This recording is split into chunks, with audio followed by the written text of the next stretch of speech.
Assalamualaikum warahmatullahi wabarakatuh, sahabat tani dimanapun kalian berada. Semoga pada kesempatan kali ini kita diberikan kesehatan oleh Allah Subhanahu wa Ta'ala.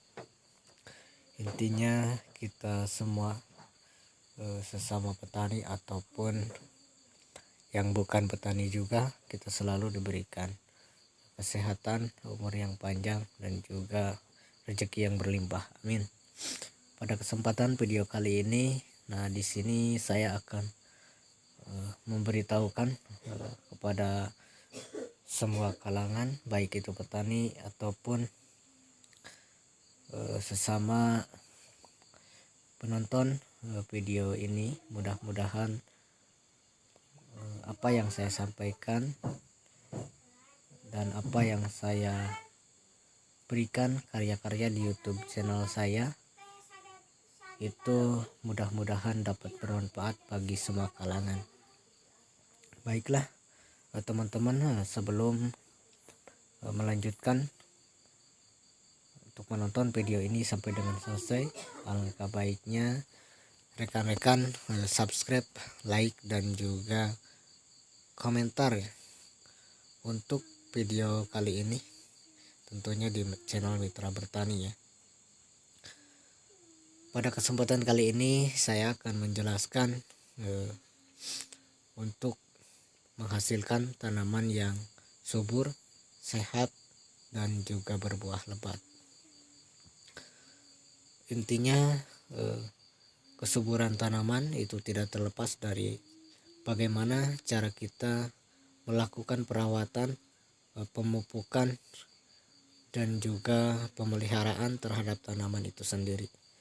Kemudian untuk menjadikan tanaman yang sehat itu tidak mudah ya teman-teman.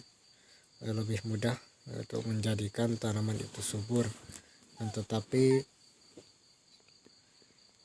menjadikan tanaman itu lebih sehat itu yang lebih susah. Dimana menjadikan tanaman itu lebih sehat, tentunya kita harus memiliki pondasi yang cukup kokoh, di mana pondasi tersebut kita mulai sejak kita berencana akan melakukan penanaman, dimulai dengan pengolahan tanah, pemupukan pupuk dasar, kemudian pemberian kapur dolomit dan lain sebagainya yang kita percaya sebagai penopang ataupun pembantu agar tanaman yang kita tanam pada lahan yang kita olah nantinya menjadi sehat. Selepas daripada tahap pertama, yaitu pengolahan tanah, pemberian pupuk dasar, kemudian penaburan kapur dolomit, ketika kita melakukan penanaman, terlebih dahulu kita melakukan persemaian bibit, di mana persemaian bibit itu harus betul-betul kita perhatikan, pemilihan bibit yang betul-betul memiliki toleran terhadap ketahanan virus yang cukup. Kemudian juga apakah bibit tersebut itu dapat dibudidayakan di medan ataupun iklim di daerah kita masing-masing, ataupun dataran tinggi dan juga dataran rendah. Itu juga harus kita perhatikan teman-teman untuk pemilihan bibit, kemudian persemaian, kemudian perlakuan pestisida pada masa bibit berusia 1 bulan dalam persemaian. Itu sebelum kita melakukan pindah tanam, kita lakukan perlakuan pestisida, di mana itu sangat berpengaruh ya terhadap tanaman yang akan kita pindahkan ke lahan yang telah kita siapkan.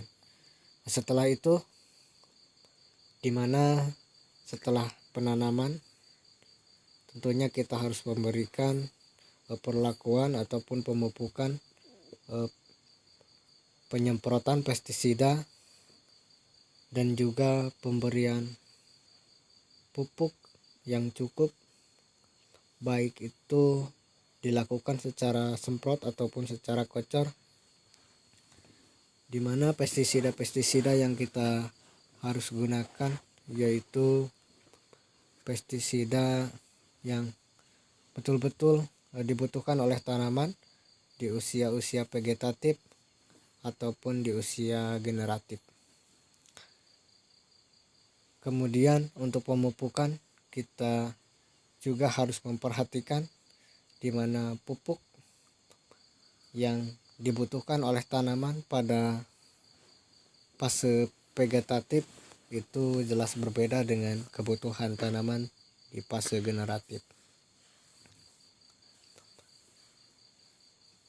Setelah kita melakukan pemupukan dan juga penyemprotan pestisida di usia-usia vegetatif, kemudian yang harus kita perhatikan yaitu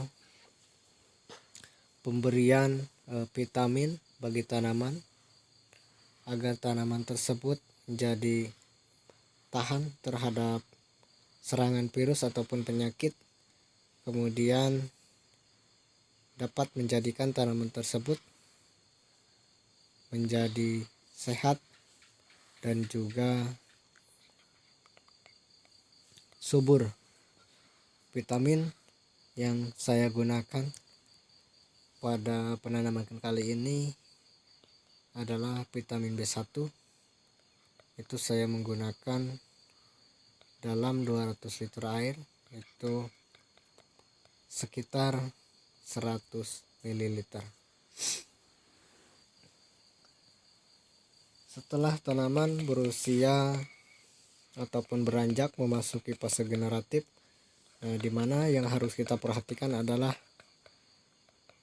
pemberian pupuk kocor dengan jenis pupuk yang berbeda, kemudian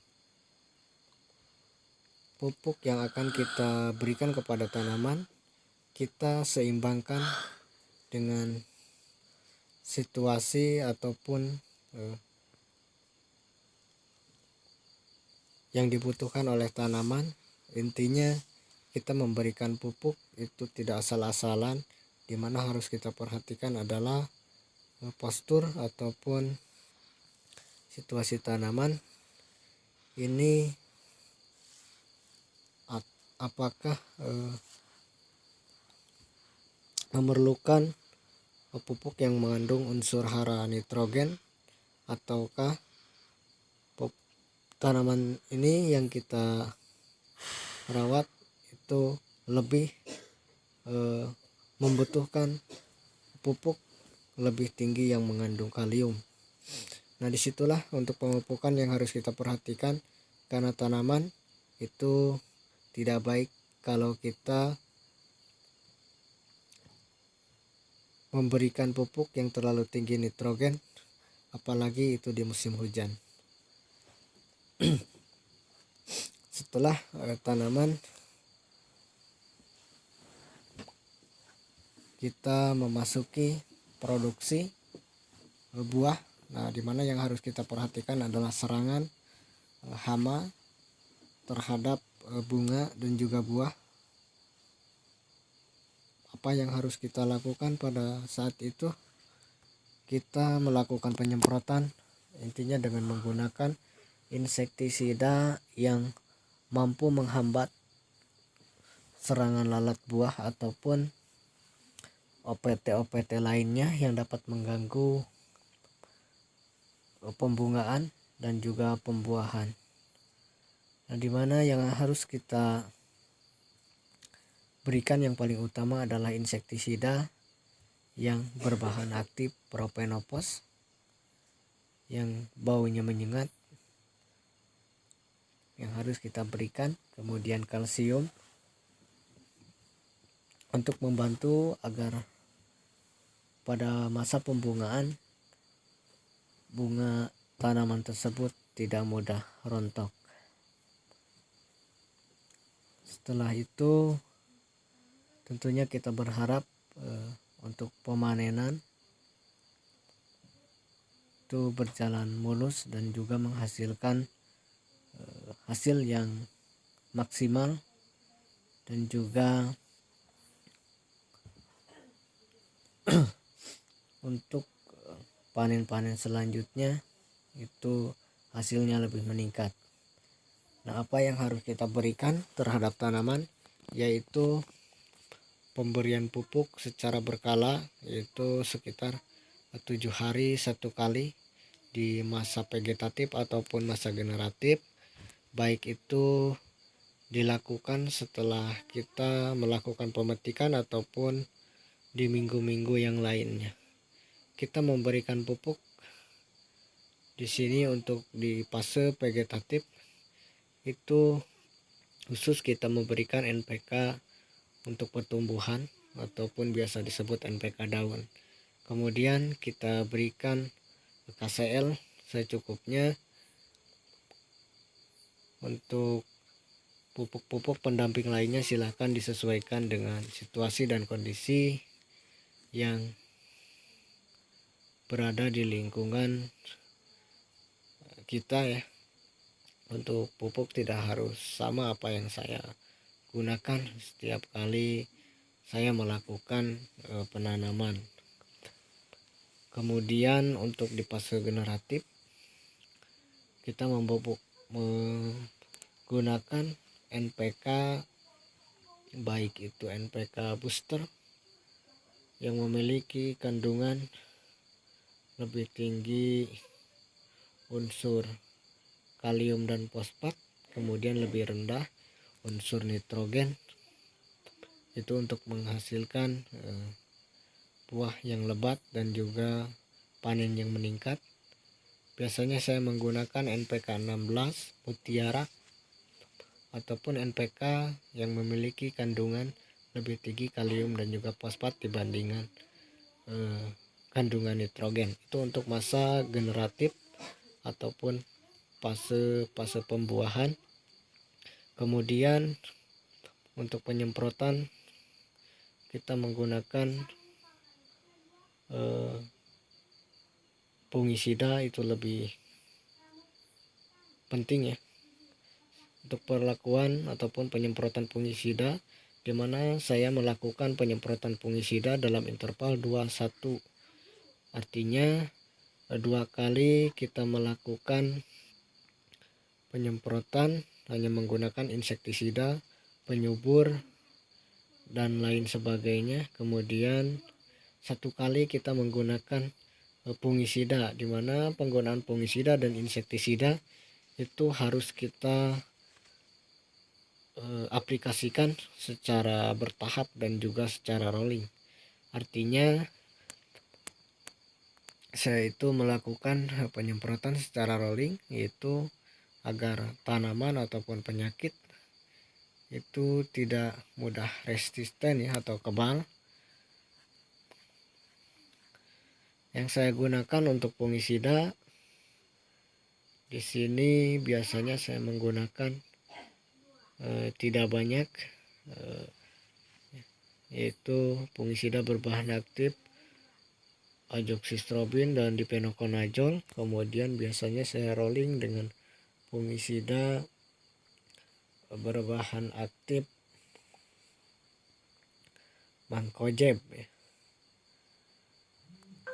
Kemudian yang ketiga yaitu fungisida kopersin ya, ataupun fungisida yang memiliki bahan aktif koper sulfat hidroksida ya. Itu saya aplikasikan di mana kalau ada gejala serangan bakteri dan juga jamur. Untuk penggunaan insektisida di sini saya biasanya melakukan setiap kali melakukan penyemprotan itu saya rolling dengan beberapa kandungan. Di antaranya yang saya gunakan yaitu insektisida berbahan aktif sipermetrin, kemudian insektisida berbahan aktif propenopos untuk di fase generatifnya itu ya. Kemudian untuk di fase vegetatifnya biasanya saya menggunakan insektisida berbahan aktif fipronil, kemudian insektisida berbahan aktif metomil, kemudian insektisida berbahan aktif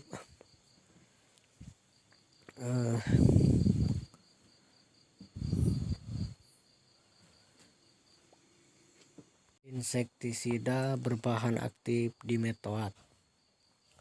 Untuk kalsium yang saya semprotkan biasanya saya menggunakan kalsium natural yang mengandung 99% kalsium.